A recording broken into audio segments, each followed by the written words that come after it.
தமிழக நண்பர்களுக்கும் வணக்கம். இந்தியன் டூ திரைப்படம் தியேட்டர்ல ரிலீஸ் ஆகும் சரி, ஓடிடியில் ரிலீஸ் ஆகும் சரி, அந்த படத்தை ஊரே சேர்ந்து ஊரை வச்சு அடிச்சிருந்தாங்க. ஏன்னா அந்த படத்தோட மேக்கிங் எப்படி நம்ம வந்துட்டு கமல் சார் ஒரு மிகப்பெரிய ஒரு லெஜண்ட். ஸோ அவரோட திரைப்படம் ரிலீஸ் ஆகுது அப்படின்னு சொல்லி அந்த படத்தை போய் நம்பி பார்த்தோம் அப்படின்னா நம்மளை எந்த அளவுக்கு கொடுமைப்படுத்த முடியுமோ அந்த அளவுக்கு கொடுமைப்படுத்தி அமைச்சிருந்தாங்க கமல் சாரும் சங்கர் சாரும் சேர்ந்து. ஸோ எங்களை நீங்கள் கொடுமைப்படுத்தீங்களா, இருங்கடா அவங்கள பார்த்துக்கிறேன் அப்படின்னு சொல்லி சோசியல் மீடியால இந்த இந்தியன் டூ திரைப்படத்தை வெச்சு செஞ்சுட்டாங்க. அந்த படத்துல வந்து ஒவ்வொரு காட்சியும் பிரிச்சு ட்ரோல் பண்ணி அந்த படத்தை அடக்கம் பண்ணியே முடிச்சிட்டாங்க. ஆனா நாம பேச வேண்டிய மிக முக்கியமான காட்சி அந்த படத்துல ஒண்ணு இருக்கு. அந்த காட்சி நான் தியேட்டர்ல பார்க்கும்போது உங்களுக்கு எல்லாம் எவ்வளவு தைரியம் அந்த மாதிரி ஒரு காட்சியை வைக்கிறதுக்கு அப்படின்னு தான் எனக்கு அந்த காட்சியை தியேட்டர்ல பார்க்கும்போது தோணுச்சு. அது என்னன்னா, ஒரு அரசு அதிகாரி பல கோடி ரூபாய் லஞ்சம் வாங்கி ஊழல் பண்றாரு. அவர் வந்துட்டு கைது பண்ணி ஜெயிலில் வச்சிடறாங்க. அப்போ மக்களின் பிரதிநிதியா ஒரு உருவம் போய், அதாவது மக்களின் குரலா ஒருத்தர் போயிட்டு அந்த அரசு அதிகாரியை பார்த்து எதிர்த்து கேள்வி கேட்கிறாரு. நீங்க இவ்வளவு லஞ்சம் வாங்குறீங்களா அப்படின்னு சொல்லி பயங்கரமா கேள்வி கேட்கிறாரு. அப்படி கேட்டுட்டே இருக்கும்போது பாத்தீங்கன்னா திடீர்னு அவர் காலு கீழே வந்துட்டு இந்த மிக்சி, கிரைண்டர், இந்த ஃபேன், இந்த அரசாங்கம் கொடுக்குற அந்த இலவச பொருட்கள் இருக்குல்ல, அதெல்லாம் வந்துட்டு கீழே இருக்கு.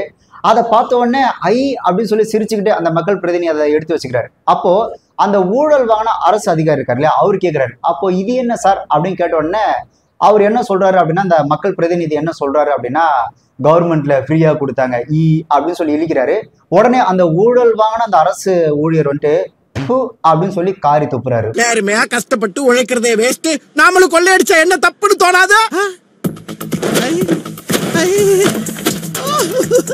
அப்போ இதெல்லாம் என்னங்க சார்? கவர்மெண்ட்ல ஃப்ரீயா கொடுத்தாங்க. ஆக்சுவலா அந்த துப்புறான்ல, அந்த துப்புற காட்சி அப்படின்றது இந்த ஏழ்மை நிலையில் இருக்கக்கூடிய மக்களுடைய அந்த ஏழ்மையை ஏளனம் செய்து துப்புற மாதிரி தான் அந்த காட்சியை வடிவமைச்சிருக்கிறாங்க. அதாவது அவன் என்ன சொல்ல வரான் அப்படின்னா, நான் வந்து ஊழல் வாங்கி மக்களை ஏமாத்தி லஞ்சம் வாங்கி சேர்த்ததும் அரசாங்கம் உன்னுடைய வாழ்வாதாரத்தை முன்னேற்றத்துக்காக கொடுக்கக்கூடிய அந்த இலவச பொருட்கள் இருக்குல்ல, ரெண்டும் ஒண்ணுதான் அப்படின்னு மென்ஷன் பண்ற மாதிரி அந்த ஒரு காட்சியை எடுத்து வச்சிருக்கிறாங்க. இந்த காட்சியை எடுத்த அந்த இயக்குனரா இருக்கட்டும், அந்த மேக் பண்ண எல்லாருமே இருக்கட்டும், இவனுங்க வந்துட்டு ஒரு மக்களோட அந்த ஏழ்மை நிலைய, சக மனிதனோட அந்த ஏழ்மையை எந்த அளவுக்கு கேவலமா ஏளனமா பாக்குறான் அப்படின்றதுக்கு இந்த காட்சி ஒரு மிகச்சிறந்த ஒரு உதாரணம். இது ஒரு அரசாங்கம் மக்களுக்கு கொடுக்கக்கூடிய ஒரு திட்டம், ஒரு ஸ்கீம். இதை வந்துட்டு பிச்சை எடுக்கிறாங்க அப்படின்ற மாதிரி சித்தரிச்சு காட்டுறது அப்படின்றது ரொம்ப ரொம்ப ஒரு மட்டமான புத்தியுடனாலதான் இந்த மாதிரியான காட்சிகள்லாம் உருவாக்கவே முடியும். இதுக்கு பேர் வந்து உதவி. ஒரு சக மனுஷனுக்கு இன்னொரு மனுஷன் செய்வான் இல்லையா, அந்த மாதிரி ஏழ்மை நிலையில இருக்கக்கூடிய மக்களுக்கு அவங்க வாழ்க்கை தரத்துல கொஞ்சமாவது ஓகே இந்த உதவி நான் செய்யறேன், நீ கொஞ்சம் அப்படியே பிடிச்சி மேல வா அப்படின்னு அரசாங்கம் அவங்களுக்கு செய்யக்கூடிய ஒரு உதவி. தியேட்டர்ல அந்த காட்சியை பார்க்கும்போது ஒரு சில பேர் கைத்தட்டி ரசிச்சாங்க. அப்பதான் யோசிச்சேன், இவங்களுக்குள்ள எந்த மாதிரியான ஒரு அரசியல் தெளிவு, அந்த அரசியல் புரிதல் இருக்கு அப்படின்னு. இவங்கெல்லாம் என்ன நினைச்சிட்டாங்க அப்படின்னா, இந்த சென்னையில இருக்கக்கூடிய அந்த மாலு, இந்த தியேட்டர், இங்க இருக்கக்கூடிய ஒரு சில சொகுசு வாழ்க்கைகள் இருக்குல்ல, ஸோ இதே மாதிரி தான் இந்த கிராமத்துல விளிம்புல இருக்கக்கூடிய மக்களும் இதே மாதிரி அந்த சொகுசான ஒரு வாழ்க்கையில வாழ்றாங்க அப்படின்னு அவன் நினைச்சிட்டு இருக்கிறான் போல. அப்படி இல்லை. அங்க அந்த கிராமப்புறங்களில் வாழக்கூடிய இந்த வாழ்க்கை அப்படின்றது முற்றிலும் அப்படியே வேறானது. இந்த இலவச பொருட்களான இந்த டிவி, மிக்சி, கிரைண்டர், இந்த ஃபேன் அதெல்லாம் இருக்கு இல்லையா, ஸோ இதெல்லாம் வாங்குறதுக்கு முன்னாடி அது இல்லாத ஒரு இடத்தில் வாழ்ந்த ஒரு நபரால தான் அதோட அருமை என்ன அப்படின்றத உண்மையா புரிஞ்சுக்கவே முடியும். உதாரணத்துக்கு ஒரு இலவச டிவி எடுத்துக்குமே. 10 வருஷத்துக்கு முன்னாடிலாம் பாத்தீங்க அப்படின்னா கிராமப்புறங்கள்ல ஒரு ஊர்ல யாரோ ஒருத்தர் வீட்டுல, இல்ல ஒரு தெருவுல யாரோ ஒருத்தர் வீட்டுல மட்டும்தான் டிவியே இருக்கும். ஒருத்தர் வீட்டுல டிவி இருக்கிறது அவங்க குடும்பத்துக்கு ஒரு பெருமையாகவும் அது குடும்பத்துக்கு ஒரு அடையாளமாகும். ஏன் இப்ப யாராவது வழி கேட்டாங்க அப்படின்னா, அதோ பாருங்க அந்த ஒரு ஆண்டனா தெரியுதுல, அந்த வீட்டுக்காரங்க தான் அப்படின்னா, அந்த ஆண்டனா தெரியுதுல அந்த வீட்டுக்கு பக்கத்து வீடு தான், 2 வீடு தள்ளிதான் அப்படின்னு ஒரு தெருவின், ஒரு கிராமத்தின் அடையாளமாகவே இருந்ததுதான் டிவி. அப்படி கிராமத்துல ஏதோ ஒரு வீட்டுல இருக்கக்கூடிய அந்த டிவியை பாக்குறதுக்கு அந்த ஊர்ல இருக்க மொத்த பேரும் போய் அந்த வீட்டு வாசல் முன்னாடி உட்காருவாங்க. அவன் எப்படா அந்த வீட்டு கதவை திறப்பான், எப்படா டிவி ஆன் பண்ணுவான், எப்படா நம்ம அந்த டிவி கொஞ்ச நேரம் பார்த்து ரசிக்க முடியும் அப்படின்னு மொத்த ஊருமே, அந்த தெருவில் இருக்க மொத்த மக்களுமே போயிட்டு அந்த ஒருத்தர் வீட்டு வாசல்ல உட்காந்து தேவடு காத்த அந்த காட்சிகள்லாம் வந்துட்டு நான் பார்த்திருக்கேன். நான் அந்த இடத்துல இருந்து அனுபவிச்சிருக்கேன். டிவி எப்படா போடுவாங்க, நம்ம எப்படா கொஞ்ச நேரம் பார்க்கலாம். ஏன்னா டிவின்றது கிராமப்புறங்கள்ல அது ஒரு பெரிய விஷயமா இருந்தது. இன்னொன்னு, நம்ம வீட்டு வாசல்ல நம்ம வீட்டு டிவிக்காக வந்து காத்திருக்கிறான் அப்படின்றது அது அவங்களுக்குள்ள ஒரு சந்தோஷமாவே இருக்கும். அது அந்த வீட்டுக்காரங்க வந்து ரொம்ப பெருமையா இருக்கும். நம்ம வீட்டுல மட்டும்தான் டிவி இருக்கு இந்த ஊர்லயே, நம்ம வீட்டு வாசல்ல அந்த ஊர் ஜனமே வந்து உட்காந்துட்டு இருக்கு பாடுறா அப்படின்னு அதை அவங்க பெருமையா நினைச்சாங்க. இதுல இன்னொரு கொடுமை என்னன்னா, அந்த டிவியை 10-15 அடி தூரத்துல தான் அந்த டிவியை பார்க்க முடியும். ஒண்ணு பாட்டை கேட்கலாம், இல்ல கொஞ்சம் ஓரளவுக்கு இந்த உருவம், இது இந்த நடிகர், இவங்க அப்படின்னு நம்மளால அதை வந்துட்டு புரிஞ்சுக்கதான் முடியுமே தவிர 10-15 அடியில இருக்கக்கூடிய அந்த டிவியை பெருசா நம்ம ரசிச்சு கூட பார்க்க முடியாது. ஆனா அதுவே ஒரு பெரிய விஷயமா தான் பல கிராமங்கள்ல இருந்தது. ஒரு சில பேர் அந்த டிவி வந்துட்டு எல்லாரும் நல்லா பார்க்கட்டும் அப்படின்னு சொல்லி வீட்டு திண்ணையில வைப்பாங்க. ஒரு சில பேர் வீட்டுக்குள்ளேயே வச்சுக்கிட்டு ஆளுங்களை உள்ள விடாம வீட்டு வாசல்ல வச்சு அந்த டிவியை பார்க்க விடுவாங்க. இன்னும் அந்த சின்ன சின்ன பசங்கலாம் பாத்தீங்க அப்படின்னா அந்த ஜன்னல் கம்பி இருக்கு இல்லையா, அந்த கம்பியை பிடிச்சி தொங்கிட்டு, அந்த ஜன்னலே சின்னதா இருக்கும், அதுல ஒரு 10 தலை எட்டி பார்க்கும். அப்படி எட்டி பார்த்து டிவி பார்த்த இங்க நிறைய பேர் இருக்கிறாங்க, என்னையும் சேர்த்து. அப்படி டிவி பார்த்துட்டு இருக்கும்போது பாத்தீங்க அப்படின்னா திடீர்னு அவனுக்கு என்ன தோணும் தெரியாது, அந்த டிவியோட ஓனருக்கு என்ன தோணும், அவனுக்கு என்ன டென்ஷன் அப்படின்லாம் தெரியாது. பார்த்துட்டே இருக்கும்போது அந்த கதவை பட்டுன்னு சாத்துவான், எல்லாரும் எழுந்து வெளியே போங்கடா அப்படின்ற மாதிரி. அதெல்லாம் அனுபவிச்சவங்களுக்கு தான் அதோட வலி என்னன்னு தெரியும். இந்த வெள்ளிக்கிழமான நைட்டு 8 மணிக்கு போடுற அந்த ஒளி நிகழ்ச்சியை வாரம் முழுக்க காத்திருந்து அந்த அரை மணி நேரம், அதுவும் அரை மணி நேரம் கூட போட மாட்டான், திடீர்னு 20 நிமிஷம் இல்லை 20 நிமிஷத்துலேயே கட் பண்ணிடுவாங்க. ஸோ அதெல்லாம் அந்த காத்திருந்து அடுத்த வீட்டு வாசல்ல உட்கார்ந்து பார்த்தவங்க தான் அந்த டிவியோட அந்த அருமை அப்படின்றதே நல்லா புரியும். ஸோ ஒரு டிவி அப்படின்றது ஒரு கிராமத்துல ஒரு பெரிய கௌரவமா பார்க்கப்பட்டது. பல ஏழைகளுக்கு டிவி அப்படின்றது ஒரு பெரும் கனவாக இருந்தது. அங்க இருக்கக்கூடிய சின்ன பசங்களுக்கு அவங்க பெற்றவங்களால பதில் சொல்ல முடியாது. அவங்க வீட்டுல டிவி இருக்கு, ஏன் நம்ம வீட்டுல டிவி இல்லை அப்படின்ற ஒரு கேள்வி கேட்டா அவங்களால என்ன பதில் சொல்ல முடியும்? நம்ம அந்த அளவுக்கு வசதி இல்லப்பா, நம்மளால சம்பாதிக்க முடியலப்பா அப்படின்னு சொல்ல முடியுமா? இல்லை சொன்னா அவங்க புரிஞ்சக்கூடிய மனநிலையும் கிடையாது. தெருவில் உருண்டு பிறனவெல்லாம் இருக்கிறான், டிவி வாங்குங்க, டிவி கண்டிப்பா வாங்கி ஆகணும் அப்படின்னு. ஸோ இந்த நிலைமை அப்படின்றது கிட்டத்தட்ட ஒரு மோசமான ஒரு நிலைமை தான். இந்த கிராமங்கள்ல கூலி வேலை செஞ்சுட்டு அடுத்த வேலை சாப்பாட்டுக்கே கூலி வேலை செஞ்சாதான் அப்படின்ற நிலைமையில இருக்கிற அந்த மக்களால டிவினா வாங்கவே முடியாத ஒரு பெரும் கனவு. இந்த கிராமப்புற மக்களோட வாழ்க்கையில அவங்க வந்துட்டு படிப்படியா முன்னேறி வருதும் முன்னாடி வருதும் கஷ்டமா இருக்கக்கூடிய அந்த சூழல்ல இந்த டிவி மிக்சி மாதிரியான இந்த சின்ன சின்ன சில்லற விஷயத்துக்காக நீங்க ஏங்கி உங்க வாழ்க்கையை வந்துட்டு மேலும் கஷ்டமாக்கிக்காதீங்க அப்படின்னு அவங்களோட வாழ்க்கையில அந்த ஏக்கத்தை குறைக்கக்கூடிய ஒரு சின்ன விஷயமா கொண்டு வந்து கொடுக்கப்பட்டதா இந்த இலவச பொருட்கள், இந்த இலவச டிவி எல்லாமே. இந்த அரசாங்கம் இலவச டிவி கொடுத்ததுக்கு அப்புறம் தான் இந்த மக்கள் அடுத்த வீட்டு வாசல்ல போய் நின்று அவன் வீட்டு டிவியை அந்த அண்ணாந்து பார்த்தா பாத்தீங்களா, அந்த காலம் முற்றிலுமா ஒழுக்கப்பட்டது. கிட்டத்தட்ட இதுவும் ஒரு அடிமை முறை மாதிரி தானே. இப்ப நம்ம வந்துட்டு அடுத்த வீட்டு வாசல்ல போய் நிக்கிறோம், ஏதோ ஒரு தேவைக்காக நிக்கிறோம் இல்லையா, அந்த தேவையை நமக்கு அரசாங்கமே பூர்த்தி செய்யுது அப்படின்னும் போது நாம அடுத்த வீட்டு வாசல்ல போய் நிக்க வேண்டிய அவசியம் இல்லை. ஸோ அதை தான் இங்க இலவசமா அரசாங்கம் செய்யுது ஏழை மக்களுக்கு. இன்னொன்னு, இந்த டிவி வந்ததுக்கு அப்புறம் தான் மக்கள் சோம்பேறி ஆயிட்டாங்க, இந்த என்டர்டைன்மெண்ட்டுக்காக இந்த சீரியல் பாக்குறத பயன்படுத்துறாங்க அப்படின்றதெல்லாம் இந்த ஊரை ஏமாத்துற பேச்சு. ஆக்சுவலா டிவி வந்ததுக்கு அப்புறம் தான் இங்க வந்துட்டு நிறைய பேருக்கு ஜென்ரல் நாலேஜ் அப்படின்றது, இந்த பொது அறிவு அப்படின்றது நிறைய வளர ஆரம்பிச்சது. ஏன்னா சுத்தி என்ன நடக்குது அப்படின்றத அந்த டிவி வாயில அவன் நிறைய தெரிஞ்சுக்க ஆரம்பிச்சான். இதெல்லாம் தாண்டி டிவி கொடுக்கப்பட்ட அந்த காலகட்ட கணக்கெடுப்பின்படி பார்த்தோம் அப்படின்னா கிரைம் ரேட் அப்படின்றது கொஞ்சம் குறைஞ்சு இருந்தது. இதெல்லாம் விட ரொம்ப முக்கியமானது, அவங்க வீட்டு பிள்ளைகள் அடுத்த வீட்டு ஜன்னல்லையோ அடுத்த வீட்டு வாசல்லையோ நின்று அந்த டிவியை ஏக்கத்தோட பாக்குற அந்த ஏக்கம் அப்படின்றது முற்றிலுமா ஒழிக்கப்பட்டது. ஸோ இதுதான் அவனுக்கான பிரச்சனையே. இத்தனை நாளா நம்ம வீட்டு வாசல்ல தானே அவன் காத்துட்டு இருந்தான், நாய் மாதிரி காத்துட்டு இருந்தா அத்தனை பேரும் இப்ப அவன் வீட்டுல டிவி வந்துருச்சு, நம்ம வீட்டுல ஒருத்தனும் இல்லை, நம்ம கௌரவமே போன மாதிரி நினைச்சவனுக்கு தான் இதை உடனே என்ன சொல்ல ஆரம்பிச்சிட்டாங்க அப்படின்னா இந்த இலவசமே பிச்சை அப்படின்ற மாதிரி அவனுங்களே பேச ஆரம்பிச்சிட்டாங்க. ஏன்னா அவனுக்கு அந்த கௌரவம் போயிடுச்சு. என் வீட்டுல மட்டும் தான் டிவி இருந்து எல்லாரும் என் வீட்டு வாசல்ல தான் நாய் மாதிரி காத்துட்டு இருந்தாங்க அப்படின்ற அந்த ஒரு கௌரவமும் அந்த ஆசையும் இல்லைன்னும் போது அதை நக்கல் அடிக்க ஆரம்பிச்சிட்டானுங்க. இதுக்கெல்லாம் மிக முக்கிய காரணம் என்ன அப்படின்னு பார்த்தீங்கன்னா, நமக்கு கீழவே நம்மளை எதிர்பார்த்து நிக்கணும்னு நினைச்ச ஒருத்தன் நமக்கு நிகரா வரான் அப்படின்ற ஒரு பொறாமை தான். அதே மாதிரி இது வந்து இந்த கம்யூனிட்டி இந்த கேஸ்ட் தான் இல்லை, எல்லா கேஸ்ட்லயுமே கஷ்டப்படுறவங்க இருக்குதான் செய்யறான். எல்லா கேஸ்ட்லயுமே பணக்காரனா தான் இருக்கிறான், ஏழை ஏழையா தான் இருக்கிறான். எல்லா கேஸ்ட்லயுமே இந்த அடிப்படை தேவைகள்ன்றது கண்டிப்பா தேவைப்படுது. இதே தான் இந்த மிக்சி கிரைண்டர் எல்லாத்துக்குமே. காலையில 8 மணிக்கு நாத்து நடுறதுக்கோ இல்ல நாத்து பறிக்கிறதுக்கோ காலையில 8 மணிக்கு போறாங்களே தாய்மார்கள், அவங்க கிட்டே கேட்டதான் தெரியும் அத்தனை பேருக்கு சமைச்சு வச்சுட்டு போறது எவ்வளவு கஷ்டம் அப்படின்னு. அவங்கள இந்த அம்மியில அரைச்சி சமைச்சு அவங்களுக்கு கொடுத்துட்டு போறதுக்கே வேலைக்கு போறதுக்கே டைம் ஆடும், அதுவும் அறக்க பறக்க ஓடணும். ஸோ இது வந்துட்டு அவங்களுக்கு ஒரு மிகப்பெரிய ஒரு வேலை பலுதான். ஸோ அந்த வேலை பலுவை குறைக்கிறதுக்காகத்தான் அரசாங்கம் மக்களுக்கு கொடுத்தது அந்த இலவச மிக்சி, அந்த இலவச கிரைண்டர். ஏன்னா அந்த கூலி வேலை செய்யறவங்களா இந்த மிக்சி கிரைண்டர்லாம் வாங்க முடியாது அவங்களோட வருமானத்துல. ஏன்னா இந்த நாத்து பறிக்கிறது, நாத்து நடுறது, இந்த களை பறிக்கிறது, கடலை பறிக்கிறது, இந்த மிளகா பறிக்கிறது, முந்திரி பறிக்கிறது, இந்த வேலைகள்லாம் போறாங்க இல்லையா, இவங்களோட அந்த தின கூலி அப்படின்றது அவங்களோட அந்த வாழ்க்கையை, அந்த அன்றாட வாழ்க்கையை ரன் பண்றதுதான் உதவும். உங்களுக்கு உதாரணத்துக்கு சொல்லணும் அப்படின்னா இந்த நாத்து பறிக்கிறது, இந்த நாத்து நடுறதெல்லாம் இருக்குல்ல, அதெல்லாம் காலைல 8 மணிக்கு போயிட்டு மதியானம் 12:30 மணிக்கெல்லாம் முடிச்சாங்க அப்படின்னா அவங்களுக்கு சம்பளமே 150 160 வரைக்கும் தான். அப்படி இல்லை ஒரு 3 மணி வரையும் அந்த ஒரு நாள் கூலியா செய்யறாங்க அப்படின்னா அதிகபட்சம் ஒரு 300 350 தான் வரும். இதை வச்சு அவங்களால அவங்களோட வாழ்க்கையை தான் ஓட்ட முடியுமே தவிர இந்த அடிப்படை தேவைகளை அவங்க எங்க பூர்த்தி செஞ்சுக்க முடியும்? இதுல அவங்களும் வேலைக்கு போகணும், பிள்ளைங்களையும் ஸ்கூலுக்கு அனுப்பணும், அவங்க எல்லாருக்கும் சாப்பாடு ரெடி பண்ணணும் அப்படின்னும் போது நானே கண்ணதிர்க்க பார்த்துருக்கேன். மிக்சியெல்லாம் கடன் வாங்குவாங்க, அக்கா கொஞ்சம் கொடுங்களேன் நான் அந்த அரைச்சிட்டு தரேன் அப்படின்னு சொல்லி மிக்சியை கடன் வாங்குறதுலாம் நான் கண்ணதிர்க்க பார்த்துருக்கேன். அப்போ அவங்களால அவங்களோட வருமானத்தை வச்சு அவங்களால அந்த மிக்சி கிரைண்டர்லாம் வாங்க முடியாது இல்லையா. ஸோ அதை அவங்களோட அந்த சுமையை இன்னும் கொஞ்சம் எளிமையாக்குறதுக்காக மக்களுக்காக கொடுக்கப்பட்டதான் அந்த இலவச மிக்சி கிரைண்டர். ஏன்னா அந்த தினக்கூலி வேலை அப்படின்றது தினமெல்லாம் இருக்காது, ஒரு குறிப்பிட்ட நாள் தான் இருக்கும். ஈவன் அவங்க வீட்டுல இருக்கிற அந்த ஆம்பளைங்க வந்துட்டு ஒரு பெயிண்டர் வேலைக்கு போறாங்க, இல்ல ஒரு கார்பெண்டர் வேலைக்கு போறாங்க அப்படின்னா அன்னைக்கு போய் அந்த சந்தையில நின்று யாராவது அவங்க வந்துட்டு கூட்டு போனதான் உண்டு, இல்லைன்னா அந்த வேலையும் இருக்காது. இப்படி அவங்களோட அன்றாட வாழ்க்கையை இந்த கிராமப்புறங்களை பார்க்கும்போது அவ்வளோ கஷ்டமா இருக்கு. சிட்டியில இருக்கிற நமக்கு அதெல்லாம் பெருசா தெரிய போறது இல்லை, கிராமப்புறங்களை போனாதான் தெரியும். அவங்களுக்கு அவ்வளோ கஷ்டமா இருக்கணும் போது இந்த சின்ன சின்ன விஷயங்கள், இந்த டிவி இல்லாத, இந்த மிக்சி இல்லாத, இந்த கிரைண்டர் இல்லாதெல்லாம் அவங்களுக்கு ஒரு சுமையா தான் இருக்கும்.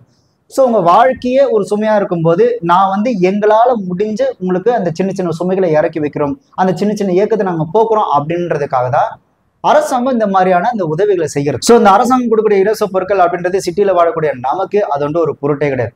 பட் கிராமப்புறங்கள்ல இருக்கிறாங்க இல்லையா, அவங்களுக்கு இன்னமும் அது பெரும் கனவு தான். இது இப்ப இருக்கிற இந்த 2K கிட்ஸுக்கோ இப்ப இருக்கிற இந்த யங் ஜென்ரேஷனுக்கு தெரியாம இருக்கலாம். அவங்க அம்மா கிட்டயோ இல்ல அவங்க பாட்டி கிட்டயோ இல்ல கிராமத்திலேயோ போய் கேட்டாங்கன்னா அவங்களுக்கு ஒரு விஷயம் புரிஞ்சிருக்கும். இந்த இலவசங்கள்லாம் வரதுக்கு முன்னாடி இந்த அரசாங்கம் கொடுக்குறாங்க இல்லையா, இந்த டிவி, இந்த மிக்சி கிரைண்டர், இந்த இலவசங்கள்லாம் வரதுக்கு முன்னாடி வீட்டுல இருக்க அம்மாக்கள் என்ன பண்ணிருப்பாங்க அப்படின்னா, இந்த வார தண்டல் வாங்கியோ இல்ல தவணைக்காரன் கிட்டயோ நான் வாரம் உங்களுக்கு காசு கொடுத்துட்றேன், எனக்கு ஒரு மிக்சி கொடுங்க, ஒரு டிவி கொடுங்க அப்படின்னு இந்த டிவி வாங்குறது கூட பசங்களோட ஏக்கத்தை குறைக்கிறதுக்காக வீட்டுல இருக்க அம்மாக்கள் அவங்க பெருசா ஆசைப்பட்டுலாம் வாங்க மாட்டாங்க. நம்ம வீட்டுக்குள்ள பக்கத்து வீட்டுல போய் எட்டி நின்று டிவி பாக்குது அப்படின்ற அந்த ஏக்கத்தை குறைக்கிறதுக்காக தான் இந்த தவணைக்காரங்கிட்ட வாரம் நான் காசு கொடுத்துட்றேன் அப்படின்னு சொல்லி டிவி மிக்ஸ் எல்லாம் வாங்குவாங்க. இதை நீங்க உங்க அம்மா கிட்ட கேட்டீங்கன்னா தெரிஞ்சிருக்கும். சோ இப்படியான இந்த சுமைகள் இருக்குல்ல, இந்த வார தண்டன் தவணை முறையில வாங்குறது, இந்த சுமைகள் எல்லாத்தையும் கூட அரசாங்கம் இந்த இலவச பொருட்கள் மூலியமா குறைச்சிருக்கு. இவ்வளவு இந்த இலவச சைக்கிள் பல கிராமங்களை, சிட்டி விட்டுருங்க, கிராமப்புறங்களை பாத்தீங்கன்னா ஸ்கூலுக்கு இந்த படிக்க அனுப்புறதே பெரிய விஷயம். அப்படி இருக்கும்போது 3-4 கிலோமீட்டர் இந்த வெயில்ல காலையில் நடந்து போய் படிக்கிறதுன்றது நடக்காத ஒரு காரியம். அந்த வெயில் நடந்து போய் என்னத்தை படிப்பான்? சரி, உங்களுக்கு நான் அந்த சுமையை குறைக்கிறேன் அப்படின்னு மாணவர்களோட படிப்பு எக்காரத்தை கூட கிடக்கூடாதுன்றதுக்காக அரசாங்கம் கொடுத்ததுதான் அந்த இலவச சைக்கிள் திட்டம். அந்த இலவச சைக்கிள் திட்டத்தை வச்சு படிச்சு முன்னேறவங்க எத்தனையோ பேர் இருக்கிறாங்க. அதே மாதிரிதான் இந்த இலவச பஸ் பாஸும். இலவச பஸ் பாஸ் இல்லை அப்படின்னா தூரமா இருக்கிற பள்ளிக்கூடத்துக்கு யாரும் நீ போய் படிராச்சா அப்படின்னு சொல்லி அனுப்பியிருக்கவே மாட்டாங்க. ஏன்டா எங்களுக்கு அந்த வாழ்க்கையை ஓட்டுறதே கஷ்டமா இருக்கு, இதுல உனக்கு எங்கடா நாங்க பஸ் பேர் கொடுக்குறது அப்படின்னு சொல்லி நீ படிக்க வேணாம் ஒண்ணு வேணாம் அப்படின்னு அந்த படிப்பை நிறுத்திருக்கான வாய்ப்புகள் இங்க நிறையவே இருந்திருக்கும். நான்லாம் பாத்தீங்கன்னா வலசர்வாக்கத்துல இருந்து பூந்தமல்லி இந்த அறிஞரான பாய்ஸ் ஹையர் செகண்டரி ஸ்கூல்ல தான் படித்தேன். ஸோ அங்க நான் பஸ்ல தான் போயிட்டு இருந்தேன். அந்த இலவச பஸ் பாஸ் இல்லை அப்படின்னா கண்டிப்பா எங்க வீட்லயே நான் அமைச்சிருக்க மாட்டாங்க. அதே மாதிரி தான் மாணவர்களுக்கு அரசாங்கம் கொடுத்த அந்த இலவச லேப்டாப். நல்லா யோசிச்சு பாருங்க, கவர்மெண்ட் ஸ்கூல்ல படிக்கிற மாணவர்களால லேப்டாப் அப்படின்றதுலாம் கனவு தான், வாங்கவே முடியாது. ஸோ அதை ஓகே, இந்த கனவையும் நாங்க தீர்த்து வைக்கிறோம் அப்படின்னு அரசாங்கம் இலவச லேப்டாப் கொடுத்தாங்க. இதை வச்சு நீ படிச்சு முன்னேறது உன் கையில தான் இருக்கு அப்படின்னு சொல்லி அரசாங்கம் கொடுத்தது இல்லையா. ஸோ இதெல்லாம் மாணவர்களோட இந்த படிப்பை எப்படியாவது மேம்படுத்தணும் அப்படின்றதுக்காக அரசாங்கம் கொடுத்தது தான். வாழ்க்கையில இந்த கிராமப்புற ஏழை மக்களா இருந்தாலும் சரி, இல்ல சிட்டியில வாழக்கூடிய ஏழை மக்களா இருந்தாலும் சரி, நீங்க ஒரு இலக்கு நோக்கி ஓடும்போது உங்களோட அந்த கல்வி தரத்தை மேம்படுத்துறதுக்காகவோ இல்ல உங்களோட வாழ்க்கையில ஒரு பெரிய முன்னேற்றம் அடையணும் அப்படின்னு சொல்லி நீங்க ஒரு இலக்கு நோக்கி ஓடும்போது இந்த சின்ன சின்ன இடையூறுகள்லாம் உங்களை எக்காரணத்தை கொண்டு பாதிக்க கூடாது, இந்த சின்ன சின்ன விஷயங்களை நான் பாத்துக்கிறேன், நீங்க உங்களோட இலக்கு நோக்கி ஓடுங்க அப்படின்னு மக்களுக்காக உதவி பண்றதுக்காக அரசாங்கம் கொடுக்கக்கூடிய இந்த உதவிகள் தான் இந்த இலவசம். எவ்வளவு ஊர்ல இந்த பொம்பளைகள் எல்லாம் படிச்சு என்னத்தை கிளிக்க போதுங்க, இவனுங்கெல்லாம் படிச்சு என்ன பண்ண போறான், கூட வேலை செய்யட்டா அப்படின்னு நினைச்சிட்டு இருந்த பெற்றோர்கள் இருக்கக்கூடிய ஊர்ல ஏப்பா 10வது வரைக்கும் படிச்சா அந்த 11வது போனா சைக்கிள் தராங்களாமே அப்படின்னு சொல்லி சரி ஒரு 10வது வரைக்கும் படிக்க வைப்பான் அப்படின்னு படிக்க வச்ச பல பெற்றோர்கள் இங்க இருக்கதான் செய்யறாங்க. அதே மாதிரிதான் இந்த லேப்டாப், இந்த +2 வரைக்கும் படிச்ச அந்த லேப்டாப் வேற தராங்களாமே அப்படின்னு +2 வரையும் படிக்க வச்ச இந்த பெற்றோர்களும் இருக்கிறாங்க அந்த லேப்டாப்காகவே.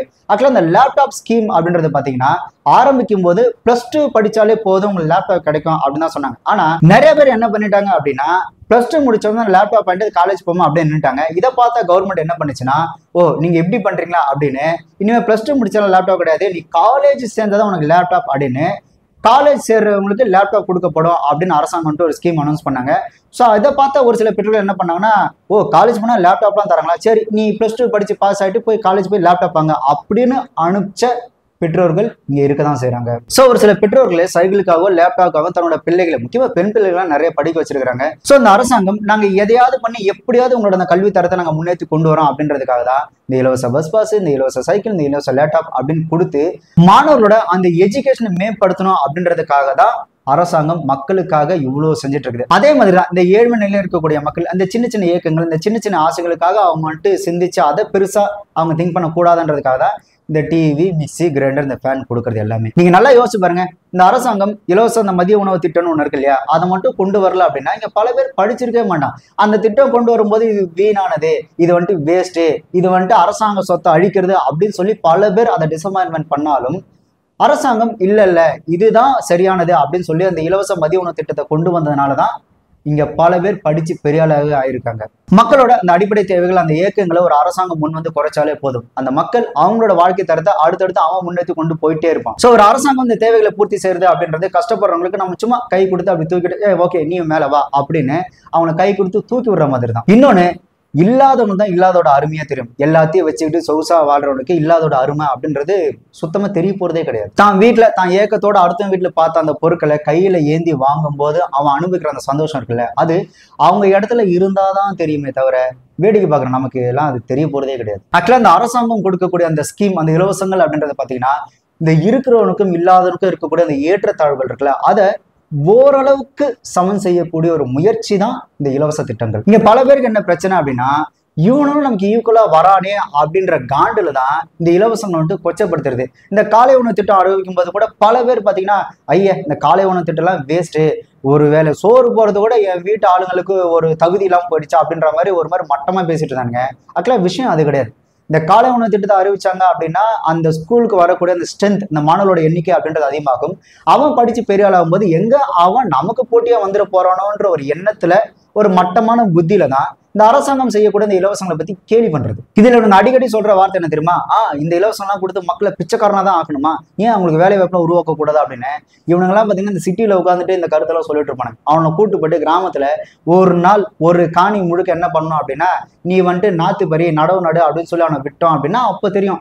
அந்த ஒரு நாள் வேலையை செஞ்சு இந்த முதுகு பெண்டு நிமிந்து செய்ய வச்சதுக்கு அப்புறம் அவன் கையில ஒரு 160 ரூபா ஒரு 300 ரூபா கொடுத்தாதான் கிராமத்துல இவ்வளவு கஷ்டம் இருக்கா அப்படின்றது அவனுக்கு புரியும். இன்னொன்னு, அரசாங்கம் மக்கள் கிட்ட வாங்குற வரி பணத்துல மக்களோட அந்த வாழ்க்கை தரத்தை கொஞ்சமாவது மேம்படுத்தணும், அவன் அவன் சின்ன சின்ன சந்தோஷம் அனுபவிச்சுட்டு போட்டோம் அப்படின்றதுக்காக அரசாங்கம் மக்களுக்கு செய்யறது. இதுல உங்களுக்கு என்னடா பிரச்சனை? அரசாங்கம் மக்களுக்கு கொடுக்கறது, மக்கள் வாங்குறதுல உங்களுக்கு என்ன அவ்வளவு கஷ்டமா இருக்கு? உங்களுக்கு அவ்வளவு கஷ்டமா இருந்தா நீங்க எழுதி கொடுத்துட்டு போங்க, எங்களுக்கு இந்த ஸ்கீம்லாம் தேவையில்ல, எங்களுக்கு எல்லாம் தேவையில்ல அப்படின்னு.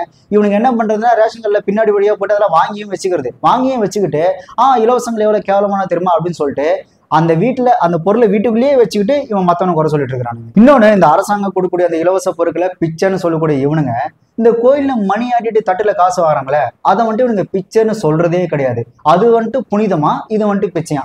ஆக்சுவலா இவங்களோட புத்தின்றது இவ்வளவுதான். யாரும் தனக்கு சமமாவோ ஈக்குவலா வந்துடக்கூடாதுன்றதான் இவங்களோட அடிப்படை எண்ணமே. இப்போ இந்த இந்தியன் 2 திரைப்படத்துல இந்த இலவசங்களை கேலி பண்ற மாதிரி ஒரு காட்சி சங்கர் அவர்கள் வச்சிருந்தார் இல்லையா. ஆக்சுவலா சங்கர் அவர்கள் எந்திரன் ஒரு திரைப்படத்தை ரஜினி அவர்களை வச்சு எடுத்திருந்தாரு. அப்போ இந்த கலைஞர் அவரோட ஆட்சி காலத்துல என்ன பண்ணியிருந்தாங்க, என்ன அனௌன்ஸ்மெண்ட் பண்ணியிருந்தாங்க அப்படின்னா, திரைப்படத்துக்கு தமிழ்ல பேர் வைக்கிறவங்களுக்கு வரி விலக்கு அளிக்கப்படும் அப்படின்னு சொல்லியிருந்தாரு. ஆக்சுவலா இந்த எந்திரன் திரைப்படம் ஆரம்பிக்கும் போது இந்த திரைப்படத்தோட பேர் என்னன்னா ரோபோட் அப்படின்ற பேர் தான் ஆரம்பிச்சாங்க. ஆனா சங்கர் அவர்கள் என்ன பண்ணிட்டாங்க அப்படின்னா, இந்த ரோபோட்டுன்னு வச்சா வரி விலக்கு கிடைக்காது, அதனால நம்ம தமிழ்ல எந்திரன் வச்சு வரி விலக்கு வாங்கிடலாம் அப்படின்னு தமிழ்ல எந்திரன் டைட்டில் வச்சு வரி விலக்கு வாங்கியிருந்தாரு சங்கர் அவர்கள். இப்போ தமிழ்ல எந்திரன் வச்சு வரி விலக்கு வாங்கின சங்கர் அவர்களுக்கு அப்போ அது இலவசமா தெரியல, இது மட்டும் இப்ப இலவசமா தெரியுது. இந்த காட்சியை பார்க்கும்போது எனக்கு என்ன ஆச்சரியமா இருந்ததுன்னா, இதை எப்படி சென்சார் போர்டில் அலோவ் பண்ணாங்க அப்படின்றது எனக்கு சுத்தமா தெரியல. இந்த உப்பு சப்பு இல்லாத ஒரு விஷயத்துக்குலாம் சென்சார் போர்டில் ஐயோ இதெல்லாம் வரக்கூடாது அப்படின்னு சொல்லி சென்சார் போர்டில் கட் பண்ணிடுறாங்க. உதாரணத்துக்கு இந்த வடக்கன் அப்படின்னு ஒரு படத்துக்கு டைட்டில் வச்சிருந்தாங்க. வடக்கன் எப்படி நீங்க டைட்டில் வைக்கலாம் அப்படின்னு சொல்லி அந்த படத்துக்கு ரை அப்படின்னு பேர் மாத்தி வச்சிட்டாங்க. ஸோ சென்சார் போர்டு அவ்வளோ ஸ்ட்ரிக்டா இருக்கு. பட் ஒரு மக்களையே, முக்கியமா இந்த ஏழ்மை நிலையில இருக்கக்கூடிய மக்களையே கேலி செய்யும் விதமா அந்த சீனை பார்த்தீங்கன்னா காரி துப்பும் அவன். ஸோ இப்படி மக்களை இழிவுபடுத்தும் விதமா ஒரு காட்சி வச்சிருக்கிறாங்க. இதை எப்படி சென்சார் போர்டு அலோவ் பண்ணாங்கன்னு எனக்கு சுத்தமா தெரியல. எப்படி ஒரு ஊருக்கு இந்த ரோடு தண்ணின்னு அரசாங்கம் செய்யக்கூடிய அடிப்படை தேவைகள் கணக்குல வருதோ, அதே மாதிரிதான் இந்த இலவசங்களும் இந்த மக்களோட அந்த வாழ்க்கை தரத்தை முன்னேற்றத்துக்கான இந்த இலவசங்களும் அவங்களோட அடிப்படை தேவைகள் தான் வரும். இந்த இலவசம்ன்றது இதோட மட்டும் முடிகிறதே கிடையாது. இந்த சைக்கிள், பஸ், லேப்டாப்ல ஆரம்பிச்சு நமக்கு இப்போ கவர்மெண்ட் ஹாஸ்பிட்டலையோ இல்ல பிரைவேட் ஹாஸ்பிட்டல்ல கூட இலவச மருத்துவ காப்பீட்டு திட்டத்தின் மூலமா பயனடைஞ்சவங்க எத்தனையோ பேர் இருக்கிறாங்க. இந்த கிராமப்புறங்களில் பெரிய பெரிய ஆபரேஷன் பண்ணும்போது அவங்ககிட்ட பணம் இருக்காது. அவங்களாம் இந்த இலவச மருத்துவ காப்பீட்டு திட்டத்தின் மூலமா பயனடைஞ்சவங்க இன்னமும் இருக்கதான் செய்யறாங்க. ஸோ இது மக்களுக்கு போய் சேர வேண்டிய ஒரு அடிப்படை தேவைகள். சொல்ல போனா இது ஒரு அரசாங்கம் மக்களுக்கு செய்ய வேண்டிய ஒரு கடமை. அரசாங்கம் செய்யக்கூடிய அந்த கடமைகளையும் அந்த கடமைகளை வாங்கக்கூடிய அந்த மக்களையும் ஏளனமா பார்த்து பிச்சை வாங்குறாங்க அப்படின்னு சொல்றாங்க இல்லையா.